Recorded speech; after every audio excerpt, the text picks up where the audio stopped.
और लड़का या लड़की हो गया जमाना, अब वही आगे बढ़ेगा जिसके पास 17वां श्रृंगार यानी शिक्षा है।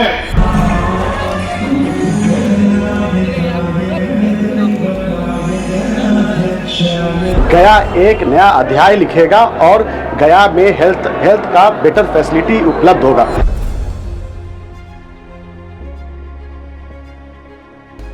और सभी से मेरा गुजारिश है, जो बच्चे आज हमारे यहाँ से निकले हैं वो आगे अच्छा करें और जिस भी नर्सिंग होम में जाएं तो मरीज जो आते हैं वो एक बेचारे बहुत कष्ट में आते हैं।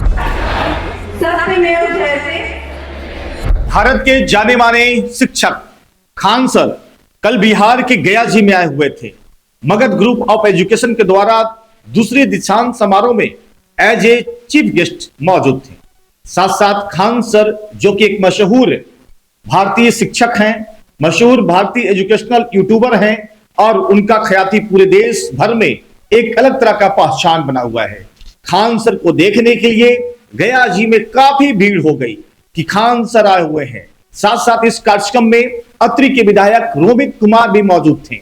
वहीं पर मगध ग्रुप ऑफ एजुकेशन के डायरेक्टर राजेश पांडे ने कहा कि यह बहुत बड़ी उपलब्धि है कि आज इस खास मौके पर खान सर आए और गया जी के धरती पर तमाम विद्यार्थियों को संबोधित भी किया है। मैं बता दूं कि भगवान बुद्ध की पावन ज्ञान भूमि बोधगया स्थित महाबोधि सांस्कृतिक केंद्र के प्रांगण में मगध ग्रुप ऑफ एजुकेशन का दूसरा दीक्षांत समारोह भव्य तरीके से मनाया गया। इस कार्यक्रम में युवा दिलों के धड़कन खान सर के अलावा कई सेलिब्रिटी शामिल हुए। वहीं छात्र छात्राओं को प्रमाण पत्र देकर सम्मानित किया गया। छात्र छात्राओं के द्वारा आकर्षण सांस्कृतिक कार्यक्रमों की प्रस्तुति की गई।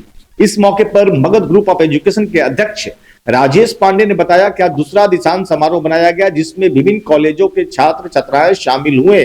साथ ही उन्हें प्रमाण पत्र देकर सम्मानित किया गया। उन्होंने कहा हेल्थ सेक्टर का काम सेवा का भाव का काम होता है। ऐसे में हम यह कामना करते हैं कि जो छात्र छात्राएं यहाँ से पढ़ लिख कर जा रहे हैं निस्वार्थ तरीके से समाज में वो सेवा करेंगे। मैं बता दूं उन्होंने कहा कि हम स्वास्थ्य मंत्री मंगल पांडे, मुख्यमंत्री नीतीश कुमार जी को भी धन्यवाद देते हैं। उन्होंने स्टूडेंट क्रेडिट कार्ड की योजना चलाई जिसकी वजह से आज कई छात्राएं विभिन्न क्षेत्रों में उच्च शिक्षा ग्रहण कर सेवा में अपनी सेवा दे रहे हैं। मैं बता दूं कि इस खास मौके पर क्या कुछ कहा है विधायक रोमित कुमार और मगध ग्रुप ऑफ एजुकेशन के राजेश पांडे, सुनते हैं। आप लोग प्रयास कीजिए और इतना मेहनत से काम कीजिए, इतना बेहतरीन करिए कि लोग आपको भूल ना सके और कभी आए दोबारा दिखाने तो डॉक्टर के साथ साथ आपको भी खोजे वो मरीज तो कहाँ है जो हम जब एडमिट थे तो बड़ा सेवा किए थे। इस भावना से आप चलिए गए। आज जब आप इस कम्युनिकेशन में आ रहे होते हैं तो याद रखिएगा आप अब अपने काबिलियत के दम पर जाने जाएंगे। पहले जमाना था जब किसी के पास काबिलियत वगैरह नहीं रहती थी तो लोग 16 श्रृंगार के बाद पीछे छाटते थे। आग लगा दो 16 श्रृंगार को, तुम्हारा 17वां श्रृंगार तुम्हारे हाथ में है। आपकी पहचान आपके 16 श्रृंगार से नहीं, आपकी पहचान आपके 17वें श्रृंगार आपकी शिक्षा से होनी चाहिए। वरना महात्मा गांधी के पास क्या था, धोती है लाठी के दम पर पूरी दुनिया को दिखा दी नहीं। इसी धरती से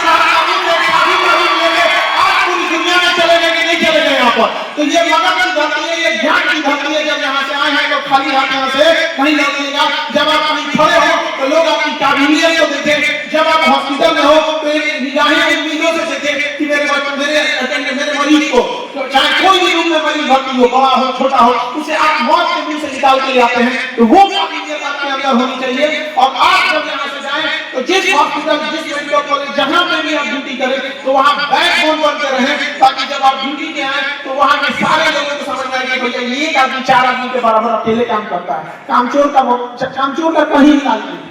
इन लोगों का जो गाड़ी देख के ड्यूटी करते हैं उन लोगों का कभी कोई इलाज नहीं। यहाँ से निकाले जाएंगे तो कहीं और जाएंगे, कहीं और जाएंगे, इसी में भागते फिरते रह जाएंगे। ऐसा काम कीजिए कि आपके पीठ पीछे कोई कहे अकेले 4 आदमी का काम संभालना। और लड़का या लड़की हो गया जमाना, अब वही आगे बढ़ेगा जिसके पास 17वां श्रृंगार यानी शिक्षा है। बाकी अब वो जमाना गया कि आप कुछ भी करते चल रहेंगे। अभी बहुत जरूरी है और देश को आप जैसे लोगों की जरूरत है। आप में बहुत सारे लोग मिडिल क्लास से आए होंगे, कोई बहुत गरीब फैमिली से आया होगा। अब आपके सामने एक दो जिम्मेदारियां हैं, एक परिवार को भी देखना है और सामने आपका प्रोफेशनल लाइफ भी है। दोनों को आपको मिला के चलना होगा। लेकिन सबसे जरूरी चीज जो है वो संस्कार होती है। आप पैसे से पढ़ लिख के बहुत आगे चले गए, इससे कोई मतलब नहीं होता है। धन यदि गया, गया न कुछ भी, स्वास्थ्य गया कुछ जाता है, सदाचार जो गया मनुष्य का, समझो सब कुछ लुट जाता है। इसलिए सदाचार को कभी मत भूलिएगा। आपके बगल में बैठा इंसान को आभास न होना चाहिए कि वो गरीब है या अमीर है। कोई भी आपको चाहे जैसा भी आए, आप तन मन से सेवा कीजिएगा।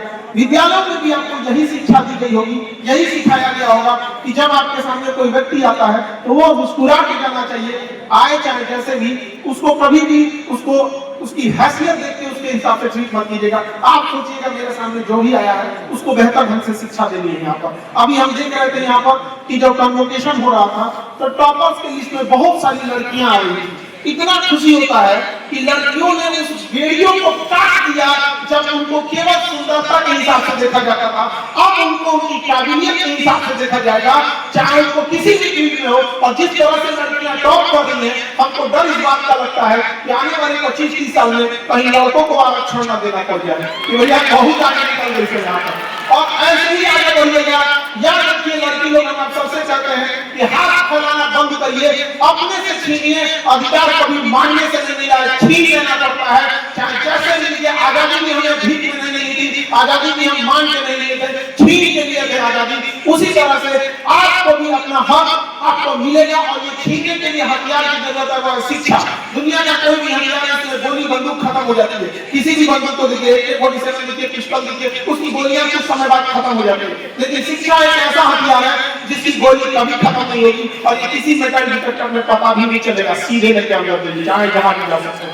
और उस शिक्षा के दम पर अपनी उस बुलंदी पर जाइए और अपने परिवार को संभालिए। और वो गया जमाना जब बहन मांगती थी भाई से कि भैया हमको ये स्कूटी दिला दो, पापा हमको ये सामान दिला दो। आप अपने काबिलियत में जाइए और अपने बड़े भैया से और अपने पिताजी से कहिए इस बार हम आपको आपके पसंद की चीजें दिलाएंगे।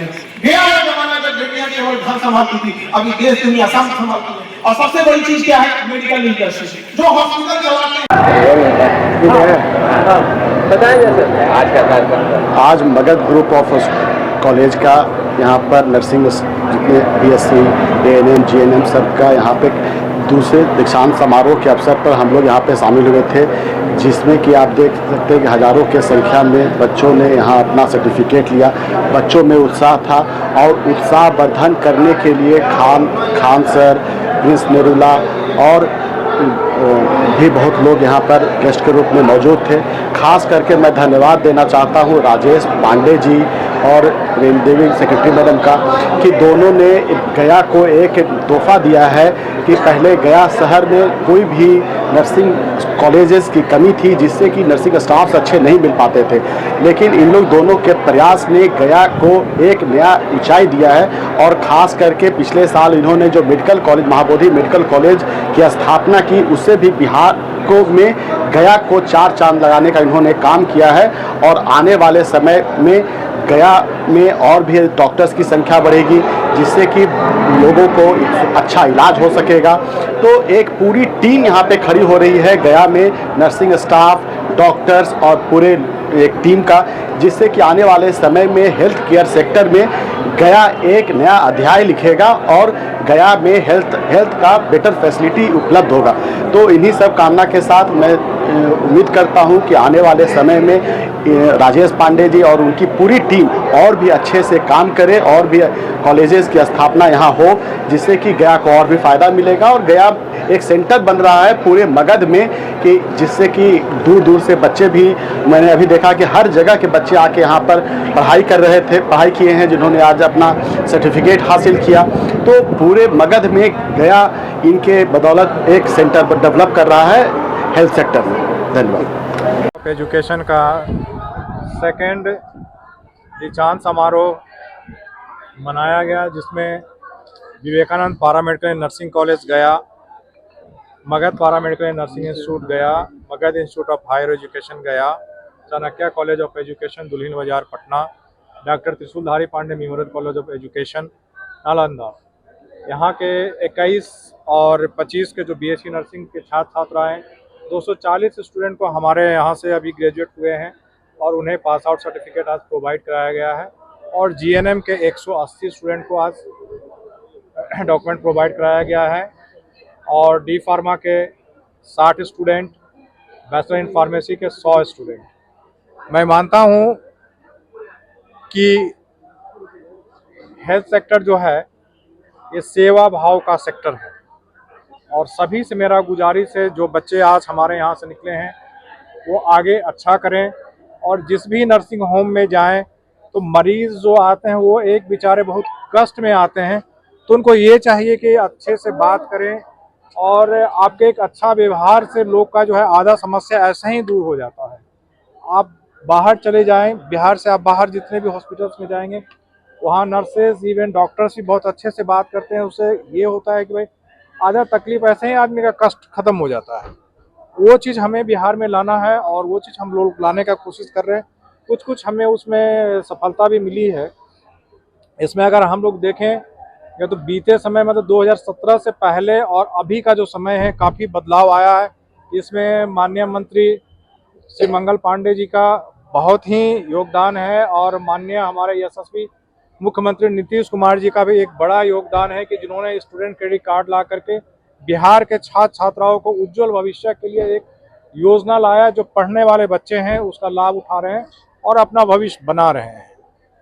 आप 2017 के बाद देख लीजिए जो योजना आया है उसमें लाखों लाख बच्चों को इसका फ़ायदा मिला है और पढ़ करके वो अपना भविष्य बना रहे हैं, अपना माँ बाप का नाम रोशन कर रहे हैं, साथ हमारा संस्थान का नाम रोशन कर रहे हैं, बिहार का नाम रोशन कर रहे हैं, भारत का नाम रोशन कर रहे हैं। हमारे यहाँ से जो छात्र छात्राएँ निकल रहे हैं वो सिर्फ बिहार के ही हॉस्पिटल प्राइवेट या गवर्नमेंट सेक्टर में नहीं है, बहुत सारे बच्चे हमारे विदेश में भी हैं और अच्छा पैकेज पे जा रहे हैं। तो जो भी बच्चे हमारे यहाँ से निकले हैं उनको उज्जवल भविष्य के लिए मैं शुभकामना देता हूँ। और आज खान फाउंडेशन के चेयरमैन खान सर अपने बहुमूल्य समय निकाल करके हमारे यहाँ आए। रोमित जी, माननीय विधायक अत्री, निरुला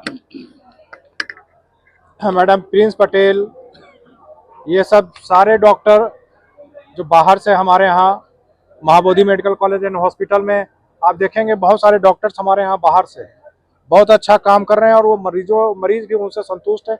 इवन नर्सिंग स्टाफ भी हमारे यहाँ से बाहर से जो है और जो अब बिहार से भी जो हमारे यहाँ से पास आउट बच्चे हैं वो भी हमारे यहाँ जॉब कर रहे हैं और बहुत अच्छा कर रहे हैं। और मुझे लगता है कि जिस हिसाब से हमारा हेल्थ सेक्टर मतलब कि बिहार का जो आगे बढ़ रहा है तो आने वाला समय में हम लोग इंडिया में 10 रैंकिंग के अंदर हम लोग आ जाएंगे, ये मुझे लगता है।